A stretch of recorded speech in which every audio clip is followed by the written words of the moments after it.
दुनिया की सबसे छोटी सल्तनत के क़याम की दिलचस्प दास्तान। छोटी सी सल्तनत का बादशाह कौन, कितने लोग बसते हैं। आपने दुनिया की बड़ी सल्तनतों के किस्से सुने होंगे, लेकिन क्या आप जानते हैं कि दुनिया की सबसे छोटी सल्तनत कहाँ है और वहाँ कितने लोग रहते हैं? अगर आप अब तक लाइल्म हैं तो इस वीडियो के जरिए फराहम की जाने वाली मालूमात आपके लिए हैरान कुन साबित हो सकती है। इटली में एक छोटा सा जजीरा है जहाँ बादशाहत कायम है। हैरत अंगेज बात यह है कि सूबे सार्डिनिया के पास बहिरा रूम में वाक़ जजीरे पर इस सल्तनत का क़याम इटली के बतौर मुल्क वजूद में आने से पहले हुआ था। इस छोटे से जजीरे का नाम टोलरा है, इसलिए यहाँ 5 मुरबा किलोमीटर पर फैली हुई सल्तनत को किंगडम ऑफ टोलरा के नाम से जाना जाता है। दुनिया की सबसे छोटी सल्तनत के बादशाह का नाम एंटोनियो बार्थोलोनी है। सबसे खास और दिलचस्प बात यह है कि सल्तनत में कुल 11 अफराद रहते हैं। 180 बरस से ज्यादा अरसा कबल क़याम में आने वाली सल्तनत टोलरा के बादशाह एंटोनियो बार्थोलोनी कभी भी बादशाहों जैसा लिबास नहीं पहनते। वो बिल्कुल आम लोगों की तरह जिंदगी गुजारते हैं, लेकिन बतौर बादशाह उन्हें अपनी सल्तनत में सिर्फ मुफ्त खाने की सहूलत ही मुयस्सर है, लेकिन वो खाना भी उन्हें उनके अपने रेस्तोरां से मिलता है। एक इंटरव्यू के दौरान बादशाह एंटोनियो बार्थोलोनी ने अपनी सल्तनत के क़याम की दिलचस्प कहानी सुनाई। उन्होंने बताया कि उनके परदादा टोलरा के परदादा गैस बार्थोलोनी 1807 में 2 बहनों से शादी करके इटली से फरार हो गए थे।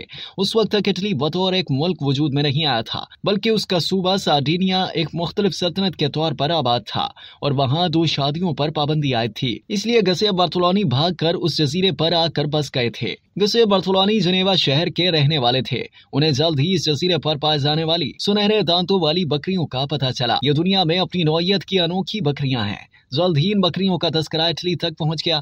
ये 1836 की बात है।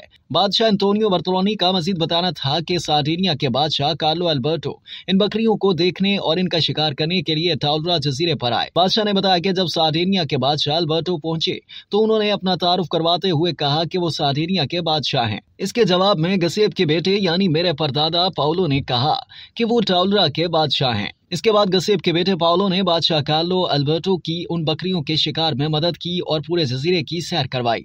टोलरा में 3 दिन गुजार कर कार्लो अल्बर्टो जब अपने मुल्क वापस आए तो वहां से एक फरमान जारी करके कहा कि टोलरा सार्डिनिया की सल्तनत का हिस्सा नहीं है। इसके बाद पाउलो बार्थोलोनी ने अपनी बादशाहत का ऐलान कर दिया।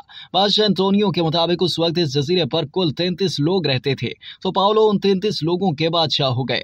पाउलो ने मरने से पहले एक शाही कब्रिस्तान बनवाया। उन्होंने वसीयत की कि जब इनकी मौत हो तो उनकी कब्र एक ताज लगाया जाए। हालांकि उन्होंने जीते जी कभी ताज नहीं पहना था। इसके कुछ अरसे बाद टोलरा की बादशाहत के किस्से पूरे बहिरा रूम में फैल गए।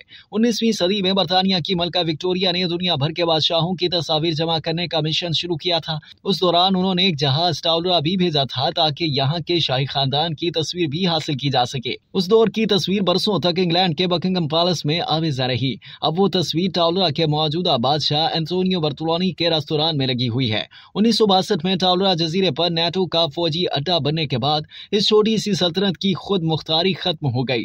इसके बेशतर हिस्से पर आमदोरफ्त पर पाबंदी लगा दी गई, लेकिन इटली ने कभी भी बाज़ाब्ता तौर पर टोलरा को अपना हिस्सा नहीं बनाया। मगर टोलरा को दुनिया का कोई भी मुल्क बाज़ाब्ता तौर पर तस्लीम नहीं करता। अब तक के लिए इतना ही। मजीद जानने के लिए सब्सक्राइब कीजिए डेली जंग यूट्यूब चैनल और लाइक कीजिए डेली जंग फेसबुक पेज।